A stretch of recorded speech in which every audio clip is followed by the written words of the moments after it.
Okay, let's learn something interesting today. In this class, we are going to learn about the concept that is social justice. Social justice কি আজকে আমরা শিখব? Social justice Latin শব্দ Justicia থেকে এসেছে। জাস্টিসিয়ার meaning হচ্ছে গিয়ে joining of fitting. এই কনটেক্সটে বলা হচ্ছে যে হিউম্যান সোসাইটির মধ্যে জাস্টিস মিন করে যে একটা সোসাইটিতে হিউম্যান কিভাবে বেস্ট ফিট হতে পারে, কিভাবে বেস্টলি একদম পারফেক্টলি থাকতে পারে। তার জন্য আমরা সোসাইটির বা স্টেটের যে প্রাইমারি এইম পাই তাকে আমরা জাস্টিস বলি। যদি পরীক্ষায় থাকে যে what is the primary aim of a state, তখন আমরা আনসার লিখবো জাস্টিস। এবং সোশ্যাল জাস্টিসটা হচ্ছে গিয়ে সামাজিকভাবে কিভাবে আমরা জাস্টিস পাবো সেটা নিয়ে। তো আবার বলছি, সোশ্যাল জাস্টিস যে কনসেপ্টটা সেটা আমাদের জাস্টিফিকেশন দিচ্ছে যে সোসাইটিতে কিভাবে আমরা বেস্ট ফিট হব।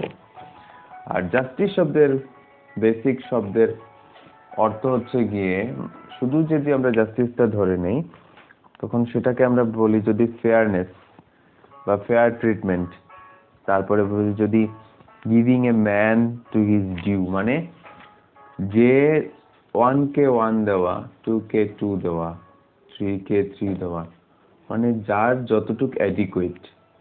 এ যদি 100 ডিজার্ভ করে তাহলে তাকে 100 দেওয়া, বি যদি 200 ডিজার্ভ করে তাহলে তাকে 200 দেওয়া, যে যেটা ডিজার্ভ করে তাকে সেটা দেওয়া, সেটাকেই আমরা জাস্টিস হিসাবে ধরে নিয়েছি। তো এটাই হচ্ছে জাস্টিসের মূল মন্ত্র, মূল প্রিন্সিপাল। এবং জাস্টিসের উপর বেস করেই সোসাইটিটা রান করে, সোসাইটিটা চলে। কারণ জাস্টিস ছাড়া সোসাইটির মধ্যে অন্য প্রিন্সিপাল পারফেক্টলি কাজ করবে না। আজকে যদি ইকুয়ালিটি যে আমরা 2 দিন আগে পড়েছি, যদি জাস্টিসই না পাওয়া যায় তাহলে ইকুয়ালিটির কি দরকার?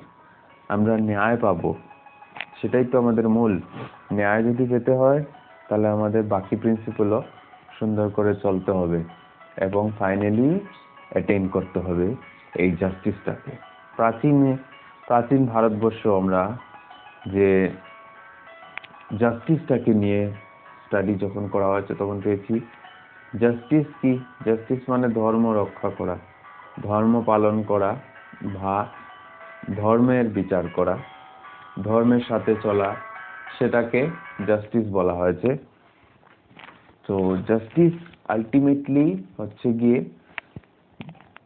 যে সুযোগ সুবিধায় আমাদের সোসাইটির মধ্যে আমাদের বেস্ট ফিট হিসাবে আমাদের রাখা হয়, মানে পারফেক্টলি আমাদের রাখা হয়, আমাদের সোসাইটির মধ্যে আমাকে পারফেক্ট কিভাবে আমরা ফিট হই, কিভাবে আমরা সোসাইটির মধ্যে বেস্ট অ্যাডজাস্ট হই এবং আমরা আমাদের যাতে ডিউ শেয়ার পাই, মানে যতটুকু আমাদের পাওয়ার কথা সেটা আমরা পাই, তখনই সমাজে হবে জাস্টিস। এক কথায় শেষ। তো পরবর্তী কনসেপ্টে আমরা যাচ্ছি যে জাস্টিস কার ফাউন্ডেশন। জাস্টিস আমরা পাচ্ছি যে প্ল্যাটোনিক কনসেপ্ট, এটা প্ল্যাটোর ফিলসফিটা জাস্টিসটা। জাস্টিস কে দিয়েছেন? প্ল্যাটো দিয়েছেন। এবং ওনার প্ল্যাটোনিক থিওরি অফ জাস্টিস আমরা অবশ্যই আলোচনা করব যে কিভাবে জাস্টিস মেনটেন হতো, কিভাবে জাস্টিস কন্ট্রোল করা হতো, কিভাবে জাস্টিস প্রোভাইড করা হতো, সেটা অবশ্যই আলোচনা করব। আমরা নেক্সট পেজে চলে গিয়ে আমরা শুরু করি যে জাস্টিস কি। আলটিমেটলি জাস্টিস হচ্ছে গিয়ে যে একটা স্টেটের প্রাইমারি এইম সোসাইটিটাকে পারফেক্টলি চালানোর জন্য যে ন্যায্য জিনিস লাগে, যে ন্যায্য জিনিসের মাধ্যমে আমাদের রাইটস, আমাদের ডিউটিজ, আমাদের সোশিয়াল অর্ডার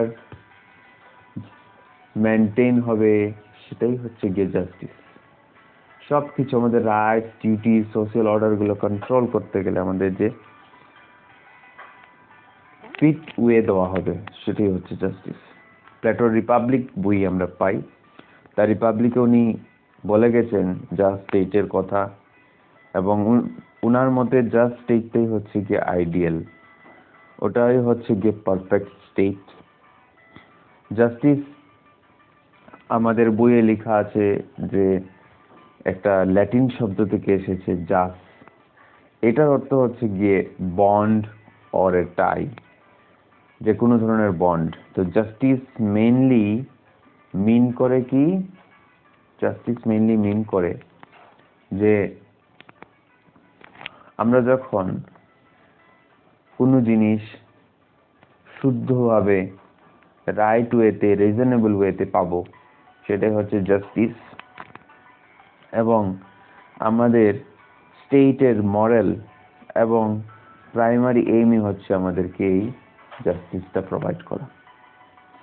আমাদের স্টেট আমাদেরকে জাস্টিস প্রোভাইড করবে রিজনেবল, মানে যতটুক প্রয়োজনীয়, যেটাকে আমরা এডিকুয়েট বলে থাকি, এডিকুয়েট মাত্রায় আমাদের জাস্টিস প্রোভাইড করবে। এটাই হচ্ছে তার মরাল কনসেপ্ট স্টেটের। আর জাস্টিসের মরাল কনসেপ্ট হচ্ছে গিয়ে ইন্ডিভিজুয়ালকে একটা রিজনেবল কন্ডিশন অফ লাইফ দেবে, যে রিজনেবল কন্ডিশন অফ লাইফে সে সোসাইটির মধ্যে বেঁচে থাকতে পারে।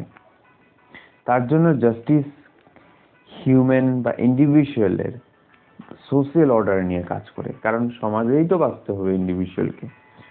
সোশিয়াল সিস্টেমের মধ্যে কিভাবে তাকে পারফেক্ট লাইফ এনাবল করে দেওয়া, এবং তাকে ডিউ শেয়ার, অবশ্যই এই ওয়ার্ডটা আমাদের জানতে হবে যে আমাদের ডিউ শেয়ারটা কিভাবে দেওয়া দরকার। এই ডিউ শেয়ার যদি না দেওয়া হয়, তাহলে আমরা অবশ্যই জাস্টিস পাবো না। তো জাস্টিসের মধ্যে আমাদের যে জিনিসটা খেয়াল করতে হবে সেটা হচ্ছে গিয়ে ডিউ শেয়ার। ডিউ শেয়ার মানে পর্যাপ্ত যতটুক যা শেয়ার দরকার, সেটাই হচ্ছে জাস্টিস। পরবর্তী আমরা একটা ডেফিনেশন পড়ব। স্যালমন্ড কি বলেছেন, যে justice means to give everyone, every individual is due share. এক কথায় বোঝা যাচ্ছে যে জাস্টিস মানেই হচ্ছে যার যতটুক বা যাকে যতটুক দরকার তাকে তার ডিউটা প্রোভাইড করে দেওয়া, সেটাই হচ্ছে জাস্টিস। কেউ আবার বলেছেন জাস্টিস একটা প্রিন্সিপাল যেটা ইকুয়ালিটি, ফ্র্যাটার্নিটি এবং লিবার্টিকে আরো এনহ্যান্স করে, এগুলোকে আরো মিলিয়ে রাখে। কেউ বলেছেন যে জাস্টিস হচ্ছে গিয়ে একটা সিস্টেম, যে সিস্টেমের মাধ্যমে আমরা কোনো ফেয়ার ট্রিটমেন্ট পাই। ফেয়ার মানে যেটা রাইট, পারফেক্ট ট্রিটমেন্ট যেটা পাই, সেটাই জাস্টিস। কেউ বলেছেন যে যতটুক বেনিফিট আমাদের সোসাইটির দেওয়া দরকার, যতটুক আমাদের ওয়ার্থ আমরা পাওয়ার দরকার, ততটুক পাওয়াটাকেই জাস্টিস বলা হবে। আমি বলে দিচ্ছি আবার এখানের মধ্যে অবশ্যই যে কিভাবে জাস্টিসটা পেতে হবে আমাদের। খেয়াল করো, কেউ বলেছেন যে আমরা সোসাইটির মধ্যে বেনিফিট পাওয়াটাই জাস্টিস হচ্ছে, ওয়ার্থ বেনিফিট, যতটুকু আমাদের দরকার ততটুক বেনিফিটটা পাওয়াই দরকার। কেউ বলেছেন আবার যে আমাদের নিড বা প্রয়োজন অনুসারে আমাদের যতটুক পাওয়া ততটুকটা পাওয়াই আমাদের জাস্টিস। কেউ বলেছেন ট্রিটমেন্টটা ইকুয়াল হবে, আমাদের সোসাইটিতে আমরা যারা বেঁচে আছি, যারা আছি, তারা আমরা যাতে ইকুয়াল ট্রিটমেন্ট পাই, সেটাই হবে জাস্টিস। আবার কেউ বলেছেন যে ডিউ শেয়ার, অবশ্যই ডিউ শেয়ারের ব্যাপারে আমাদের লিখতে হবে। ডিউ শেয়ারটা যদি না থাকে, তাহলে আমরা আবার কিসের জাস্টিস পাচ্ছি?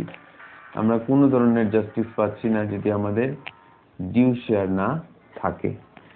যতটুকু পর্যাপ্ত আমাদের পাওয়া, সেগুলো শেয়ার পাবো আমরা। শেয়ার মানে ডিভাইড হবে, ডিভিশন হবে। তার জন্য তো লিবারেলসরাও জাস্টিসকে বিশ্বাস করেন, যারা ইকুয়ালিটি বিশ্বাস করেন তারাও জাস্টিসকে বিশ্বাস করেন।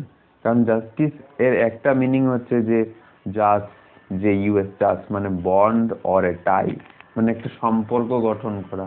তো এই ধরনের মাধ্যমে আমরা বুঝতে পারছি যে জাস্টিস কত মানে বেটার আমাদের প্রোভাইড করছে সোশিয়াল সিস্টেমকে। জাস্টিসের মাধ্যমে আমরা অনেক কিছু পেয়ে যাচ্ছি যেটা সমাজ আমাদের হয়তো দিতে পারতো না, জাস্টিসের নামে আমাদের দিচ্ছে। তারপরে অবশ্য আমরা জাস্টিসের কয়েকটা ফিচার পড়ব, মানে বেসিক ফিচার যেটাকে বলা হয়, যেমন ট্রুথ, ট্রুথ হলো জাস্টিসের একটা ফিচার। সত্য যেখানে থাকবে সেখানে ন্যায় থাকার অনেক চান্স অনেক অনেক বেশি। যেখানে আইন চোখের সবাই ইকুয়াল থাকবে, আইনের চোখে যেখানে সবাই ইকুয়াল থাকবে সেখানেও জাস্টিস থাকবে। যেখানে ফ্রিডম থাকবে সেখানেও জাস্টিস। যেখানে নেচারকে আমরা রেসপেক্ট করব এবং আমরা আমাদের চারপাশের যে মেন্টাল এবং ফিজিক্যাল কন্ডিশনকে আমরা যখন রেসপেক্ট করব তখন সেই নেচারটাও জাস্টিসে পড়ে। আর আমাদের ভ্যালু সিস্টেম যেটা আছে সোসাইটিতে, সেই ভ্যালু সিস্টেমের উপর আমরা যেমন চলি, যে আমাদের সোশিয়াল ভ্যালুস গুলো আছে, সামাজিক মূল্যগুলো আছে, মূল্যবোধ, সেইগুলো যখন আমরা মেনে চলবো সেটাই হবে পারফেক্ট জাস্টিস। এখন জাস্টিসের আইডিয়া কোথা থেকে ডেভেলপ হয়েছে সেটা দেখব। খুব খেয়াল করে দেখব যে জাস্টিস এক এক সোসাইটিতে এক এক ধরনের মেনটেন হয়েছে। এক এক ডিউরেশনে আমরা জাস্টিস এক এক ধরনের পাই। যে জাস্টিসটা কোথা থেকে এলো, কিভাবে এলো, কি সোশিয়াল কন্ডিশনে এলো, হঠাৎ তো সৃষ্টি হয়নি, কোন জায়গা থেকে তো চলে এসেছে। দেখো, আমরা শুরু করছি যে জাস্টিসের আইডিয়াটা কোথা থেকে এলো। জাস্টিসের আইডিয়াটা আমরা যদি ধরে নিই এক এক দেশে এক এক ধরনের, তাহলে শুরু করছি আমরা জাস্টিসের আইডিয়া যে ভারতবর্ষ এবং চাইনিজ সোসাইটিতে কিভাবে পলিটিক্যাল থটের মধ্যে জাস্টিসটা এন্টার করলো। পলিটিক্যাল থটের মধ্যে, পলিটিক্যাল চিন্তাধারার মধ্যে জাস্টিস কিভাবে এন্টার করলো। দেখো, ইন্ডিয়ান সোসাইটিতে জাস্টিসকে ধরা হতো ধর্ম, ধর্মই হচ্ছে জাস্টিস, ধর্মটাকে মেনটেন করাই হচ্ছে জাস্টিস। এর মানে মনু, কৌটিল্য এরা বিশ্বাস করতেন যে রাজার মূল ডিউটি হচ্ছে গিয়ে ধর্মটাকে বজায় রাখা, এবং সমাজে ধর্মকে যদি বজায় রাখবেন বা রাখতে পারেন তাহলে একটা জাস্ট সোসাইটি বা একটা ন্যায্য সমাজ গঠন করতে পারবেন।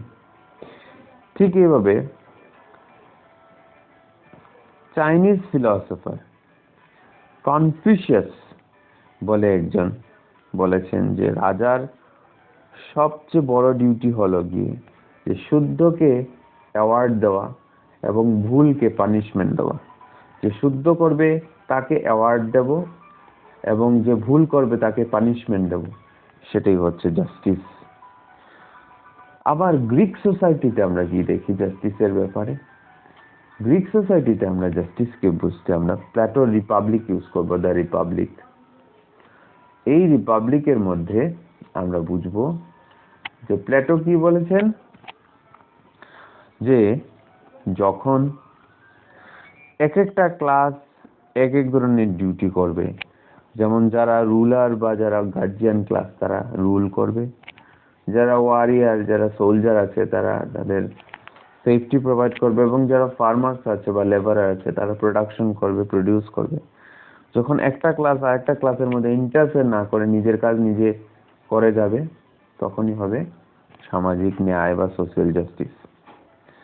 প্লেটো স্পেসিফাই করে বলেছেন এদের মধ্যে ব্যালেন্স থাকাটাই হচ্ছে গিয়ে সমাজের জাস্টিস বা সামাজিক ন্যায়। উনি বলেছেন যে জাস্টিসটা একটা রিমেডিয়াল অর্ডারে চলে, যে রিমেডিয়াল অর্ডারের মাধ্যমে আমরা সোসাইটির প্রতিটা ক্লাসকে অসম্মান করব না, তাদের বরঞ্চ নিজের কাজ নিজে করার যথেষ্ট ইনফ্লুয়েন্স করব বা তাদেরকে অনুপ্রেরণা যোগাবো, তখনই হবে জাস্টিস। এখন রোমানরা কি বলেছেন? রোমানরা বলেছেন যে জাস্টিস মানে হচ্ছে গিয়ে রুল অফ ল। তারা বিশ্বাস করতেন যে রোমানরা এতই কনসিয়াস ছিলেন আইন বা লর প্রতি যে তারা এটাই বুঝতেন জাস্টিস, যে ল যখন সোসাইটিতে মেনটেন হবে, যে পলিটিক্যাল রাইট পাওয়ার সে পলিটিক্যাল রাইট পাও, যে সিভিল রাইট পাওয়ার সে সিভিল রাইট পাও, এবং সোসাইটিতে পুরোপুরি অর্ডারে চলুক। তারা ভাবতেন যে জুরিস্ট যারা আছেন, আইনজ্ঞ বা আইনের বিষয়ে জানেন যারা, তারাই হচ্ছেন প্রিস্ট অফ জাস্টিস, তারাই হচ্ছেন জাস্টিসের পূজারী। এবং জুরিস্টরা যেভাবে কাজ করবেন এবং সবাইকে আইনের মাধ্যমে গুছিয়ে রাখবেন, আইনের মাধ্যমে সবাইকে অপরচুনিটিও দেবেন এবং কন্ডিশন ওয়াইজ তাকে অপরচুনিটি নিয়েও নেবেন, মানে পরিমাণ মতো তাকে আইন মতো দেওয়া, আইনের মতো চালানোকেই বলা হয়েছে এখানে জাস্টিস অ্যাকর্ডিং টু রোম। যারা লিবারেলস আছেন, লিবারেলদের মতে জাস্টিস হচ্ছে গিয়ে, যেমন লিবারেলস কারা, যেমন রুশো, কান্ট, তারপরে যেমন জন লক, উনাদের মতে জাস্টিস হচ্ছে যে সোসাইটির মধ্যে ইকুয়ালিটি মেনটেন করা, ফিউডাল লর্ড সিস্টেমকে মানে মনার্কি সিস্টেম বা অ্যাবসলিউট মনার্কি সিস্টেম যারা যারা অতিরিক্ত সুযোগ সুবিধা পাচ্ছে তাদেরকে সোসাইটির মধ্যে অতিরিক্ত সুযোগ সুবিধা না দিয়ে ফিউডালের মধ্যে বা যারা প্রজা আছে তাদের মধ্যে ডিস্ট্রিবিউট করে দেওয়া যে রিসোর্স আছে সেটাই জাস্ট। বেনথাম, জে.এস. মিল যারা ইউটিলিটেরিয়ান থিওরি বা যারা কাল্পনিক চিন্তাধারা, কাল্পনিক বলবো না, বা যারা কল্পনাতীত চিন্তাধারা করতেন বা যারা আইডিয়ালিস্ট, তারাও বলেছেন যে সমাজের মূল কাজ হচ্ছে গিয়ে পাবলিককে কাজে লাগিয়ে সমাজের উন্নতি করা এবং greatest happiness of the greatest number provide করা, মানে যতটুকু সম্ভব হ্যাপিনেস প্রোভাইড করা গ্রেট। 10কে হ্যাপিনেস প্রোভাইড করা এক ধরনের জাস্টিস, 100কে হ্যাপিনেস দেওয়া এক ধরনের জাস্টিস। তো যারা আইডিয়ালিস্ট তারা বিশ্বাস করতেন যে যতটুকু বেশি হ্যাপিনেস দেওয়া যাবে, যত মানুষকে বেশি হ্যাপি করা যাবে সেটাই হবে জাস্টিস। আর যদি দেখা যায় যে সমাজে এতটুকু মানুষ আছে তাহলে এতটুকুই জাস্টিস দেওয়া, আর এতটুকু থাকলে এতটুকু জাস্টিস দেওয়া, সেটাই হচ্ছে গিয়ে আইডিয়ালিস্টের মতে জাস্টিস। মার্কসিস্টরা কি বলেছেন? মার্কসিস্টরা বলেছেন যে জাস্টিসের অন্য আরেকটা মতলব আছে। ওনাদের মতে যখন প্রাইভেট প্রপার্টি সব শেষ হয়ে যাবে বা প্রাইভেট প্রপার্টি সিস্টেম যখন ক্যান্সেল হয়ে যাবে এবং সোসাইটির মধ্যে যখন সবাই একটা ক্লাসে পরিণত হবে, যে ক্লাসের মধ্যে কোনো ক্লাসই থাকবে না, এর মানে হলো 1 আর 2 কোনো ক্লাস থাকবে না, ক্লাস আইদার একটা অথবা এইটা, যে কোনো একটা ক্লাস থাকবে, আর ইকোনমিক ডিস্ট্রিবিউশন সমান হবে, তখনই সমাজে জাস্টিস হবে। পরবর্তী যে পয়েন্ট আজকে পড়াবো সেটা হচ্ছে Rawls theory of justice. Rawls কি বলেছেন? রলসের জায়গাটা আমাদের সবারই পড়তে হয়। রলস থিওরি অফ জাস্টিস, উনি কি বলেছেন? উনার বইয়ের নামই থিওরি অফ জাস্টিস। উনি এক্সপ্লেন করেছেন যে each person should have maximum liberty provided and similar liberty is given to even the least advantaged section। মানে জাস্টিসটা অবশ্যই লিবার্টির সাথে ম্যাচ আপ করে, কিন্তু যাতে যে 1 নম্বরে দাঁড়িয়ে আছে এবং যে 100 নম্বরে দাঁড়িয়ে আছে তাদের মধ্যে জাস্টিসের মধ্যে কোনো যাতে ডিফারেন্সিয়েশন না হয়, জাস্টিস যাতে যে লিস্ট নাম্বারে আছে সেও পায় আর যে হাইয়েস্ট নাম্বারে আছে সেও পায়। তো জাস্টিসের নামে যাতে কেউ অ্যাডভান্টেজ না নিতে পারে এবং সবাই অ্যাডভান্টেজ পায়, সেটাই জাস্টিস। এবং ডিসক্রিমিনেশন যাতে না হয় লিস্ট অ্যাডভান্টেজ পিপুলের মধ্যে, যে গরিব, যার কাছে অর্থকড়ির অভাব আছে, সে যাতে জাস্টিসের নামে ডিপ্রাইভ না হয়, সে যাতে জাস্টিসের নামে পায় ফেসিলিটি যেটা একজন যথেষ্ট দায়িত্ব এবং গুণীবান ব্যক্তি পান। সেই ধরনের জাস্টিস না পেলেও তার এডিকুয়েট বা তার পর্যাপ্ত জাস্টিস যে পায়, মানে A to Z মানুষ আছেন, এর পর্যাপ্ত জায়গায় A জাস্টিস পাবে, বির পর্যাপ্ত জায়গায় B জাস্টিস পাবে এবং Z এর জায়গায় Z জাস্টিস পাবে, সেটাই বলেছেন উনি। যে এর মানে লিস্ট অ্যাডভান্টেজ যারা, মানে কম যারা অ্যাডভান্টেজ, সোসাইটির পুয়ার ক্লাস তারা কম পাবে, আর যারা আপার ক্লাস তারা বেশি পাবে না। জাস্টিস পেলে আইন যেরকম সবার জন্য সমান, তো এই ধরনের সিস্টেমটাও যাতে সমান হয়, অ্যাডিকুয়েট হয় আর কি। যে দিনে 2 ঘন্টা কাজ করবে সে যাতে যদি 200 টাকা পায়, যে 8 ঘন্টা কাজ করে সে যাতে 800 টাকা পায়, আর যে 10 ঘন্টা কাজ করবে সে যাতে 1000 টাকা পায়। আর যদি কেউ আধা ঘন্টা কাজ করে সে আধা ঘন্টার মধ্যেই যাতে সে 50 টাকা পায়। তো এইভাবে ডিস্ট্রিবিউশন হয়, সেটাই রলসের থিওরি। মানে লিস্ট অ্যাডভান্টেজ যারা একদম কম অ্যাডভান্টেজ সেকশন আছে তারাও যাতে জাস্টিসের আওতা থেকে বাদ না যায়, সেটাই হচ্ছে justice, perfect justice according to John Rawls. তো আগামী কনসেপ্টে আমরা জাস্ট ডিস্ট্রিবিউশন এবং রলসের থিওরি অফ জাস্টিসের ব্যাপারে আলোচনা করব। তো আজকের জন্য তোমাদের এখানে সোশ্যাল জাস্টিস বললাম। সোশ্যাল জাস্টিস মানে সামাজিক ন্যায়। সমাজে আমরা ইকুয়াল ফেয়ার ট্রিটমেন্ট পাবো, সবাই ন্যায্য মূল্য পাবো, আমাদের নিজের ভ্যালু পাবো, সোসাইটির মধ্যে আমরা নিজে বেঁচে থাকার জন্য যথেষ্ট উপযোগী জিনিস পাবো, অ্যাডিকুয়েট ফেয়ার ফ্যাসিলিটি পাবো, ন্যায়, এটাই হচ্ছে জাস্টিস। তো আজকের জন্য ছুটি।